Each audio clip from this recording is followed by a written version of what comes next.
Hi, this is Sandra with jVillage and ShulCloud. This video is a general overview video for the jVillage clients that are transitioning over to the ShulCloud platform. So welcome, we're really glad you're here. This is going to be a general overview video and we're going to be discussing logging in, CMS pages, calendars, events, the upcoming events widget, navigation, forms, my lists, settings, Google Analytics, and last but not least, the question mark icon. At the end of this video, I will point out where to find the documentation as well as the recorded webinars for all of these items that I've just previously mentioned. So let's go ahead and get started.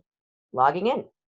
So when you get on your new jVillage or ShulCloud platform, you're going to be going to your home page. And when you're on your home page, it's going to look something similar to this, but you're going to see a little gray login button in the upper right corner.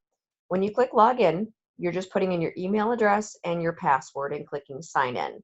It's different from jVillage that you do not have a user ID. Your email address is actually your kind of user ID, I guess you could say. So once you log in, your site is going to look a little bit different where you're going to have an admin menu, this little question mark icon, and then it's going to say welcome and the account name that you have. Now, let's go ahead and touch on CMS pages.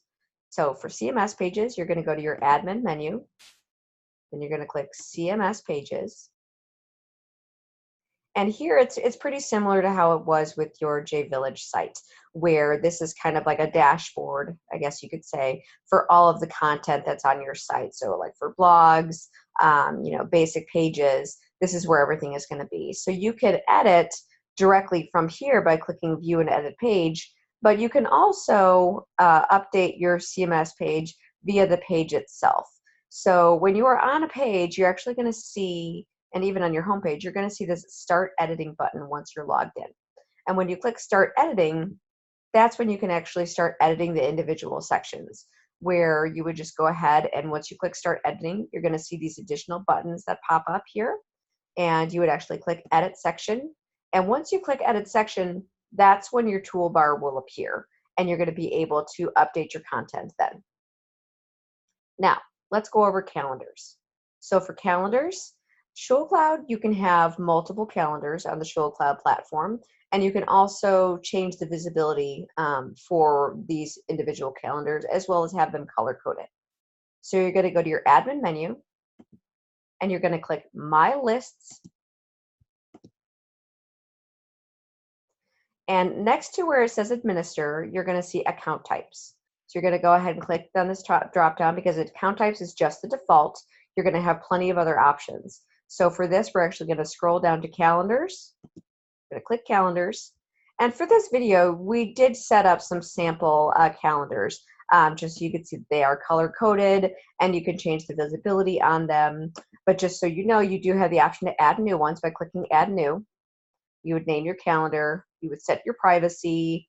If you have a specific hex number that you want to put for the color, you can actually put it right here, or you can just use the color wheel or the color block in here. And once you get it to where you'd like it, you would click create new. Then it would show up over on the left side. If you want to edit an existing calendar, you just click directly on the calendar. And again, you can update the name as well as the privacy. And by privacy, I mean you can switch it to have it be on everybody. Anybody that comes to the site can actually view the calendar, or you can switch to admin only if it's something that you and staff are working on together and you're not ready for the public to see it, or you can have it be for logged in visitors.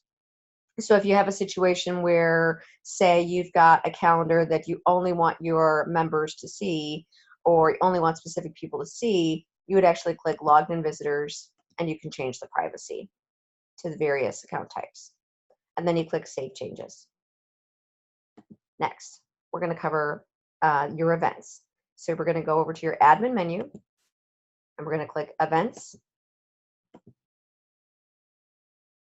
And it's pretty similar to how jVillage was as well, where you're clicking new event and you can actually select the calendar that you want for the event to be on. You would do your name. You can do who it's going to show to. And then you would actually go and put your start date and time in there where you see that they're both together. So you would pick like October 16th and you would change this to PM. Then you would also put your end date in there as well. And you would toggle back and forth between these to set your different times. And you would actually scroll back up and click save. Now, if you have additional sessions or you have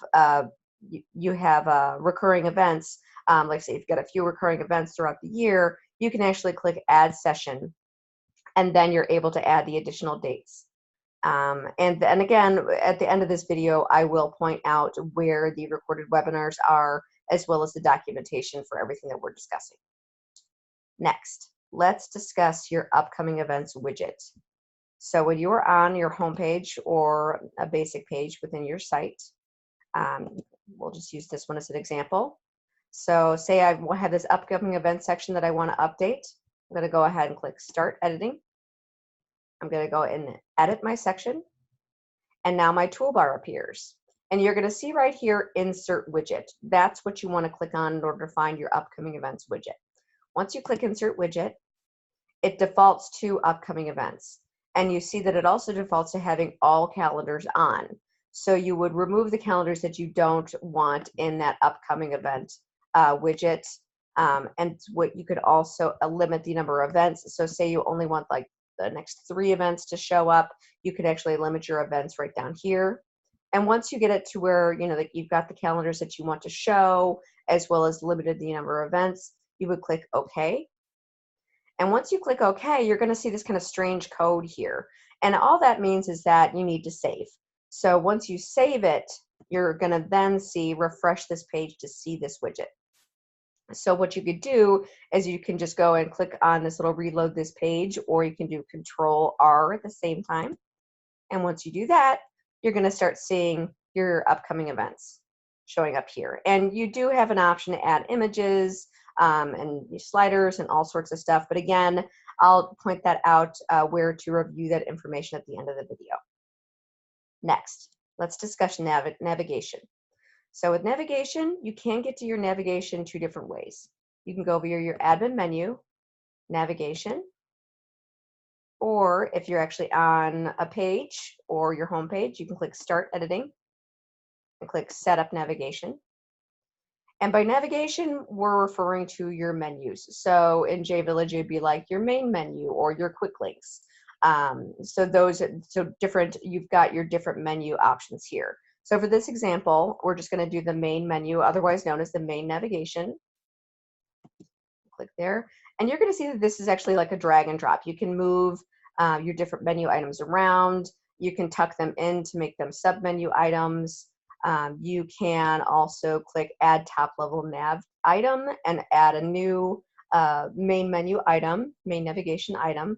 But you can also edit the existing ones there as well. So for example, if I click edit here, I can actually go ahead and edit the page. I can edit the title.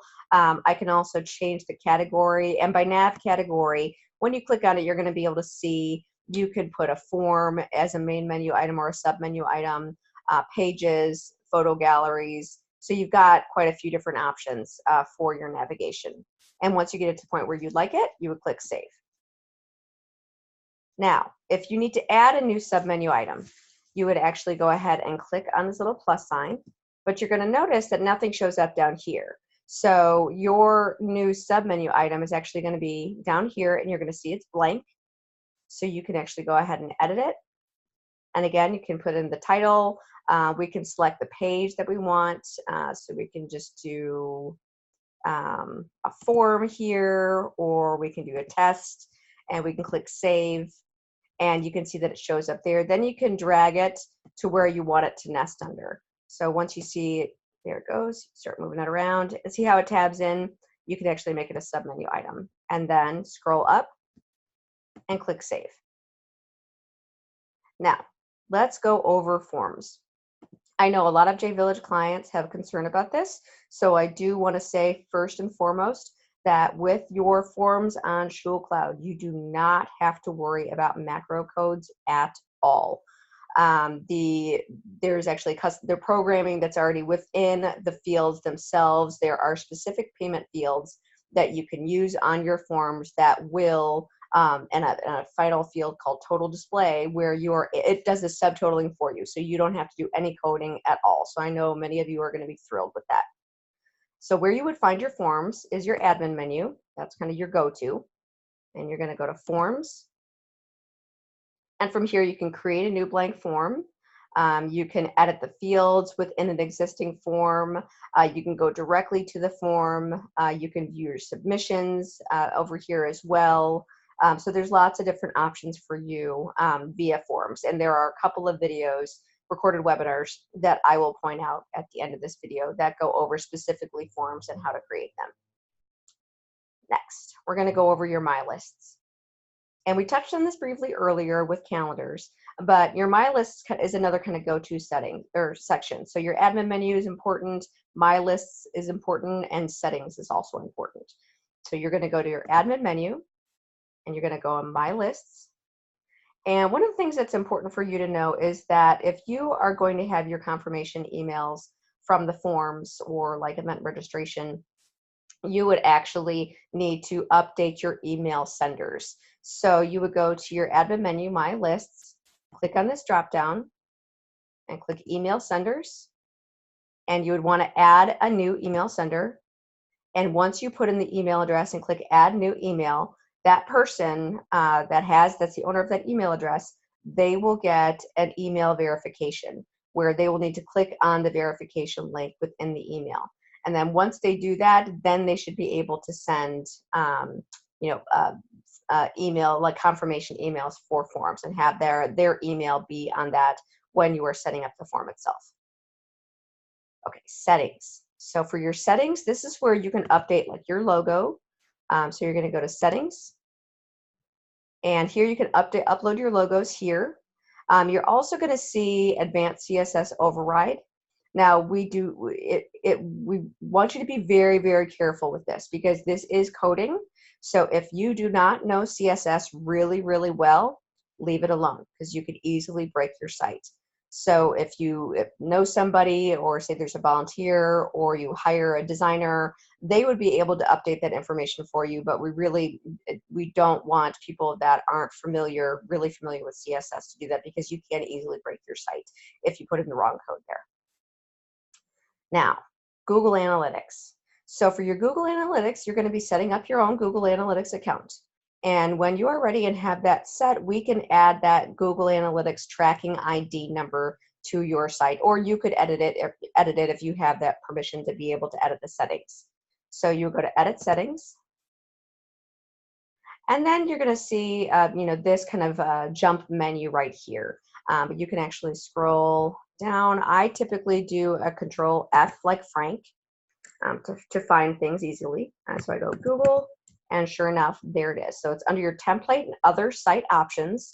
You would paste that tracking number right here, and it's going to start with the UA, and you paste that right there, and then you're going to click Update Settings. Last but not least, this question mark icon here up at the very top of your menu, in between your admin menu and your account, your welcome account information. When you click here, this is where you're going to be able to call us, call support, chat at us, open a new support ticket. So this is kind of an important area as well. Now, what we're going to be touching on is we're going to be touching on your help menus as well as the webinars.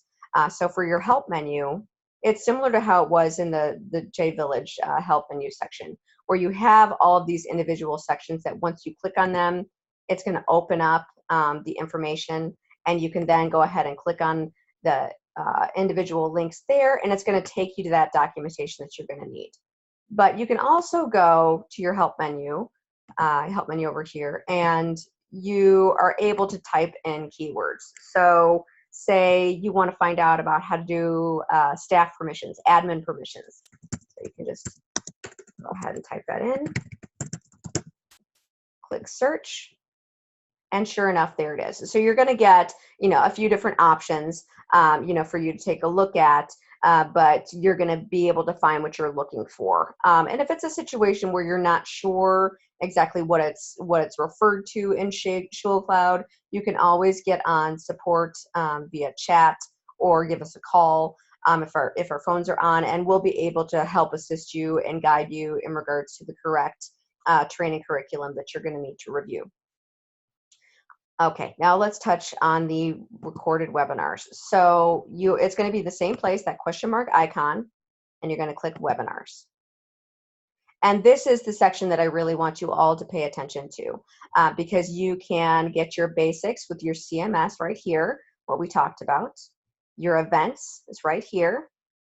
So you're going to take a look at that. And then very, very important are your forms. You should absolutely watch forms 1 and 2, just because doing the forms is a bit different, and you will be on a little bit of a learning curve in regards to setting up the forms. And watching the videos before trying to do it on your own is really helpful. It makes you feel much more informed, and you won't be frustrated, once you watch these videos. And again, after you've reviewed the documentation and watched the recorded webinars, by all means, if you still have questions, reach out to support. We are always happy to help. And you can always ask for me, again, Sandra. I'm on support as well. Or you can talk with Lauren as well as Dina. And again, we're all very happy you're here, and thank you so much for watching. Good luck.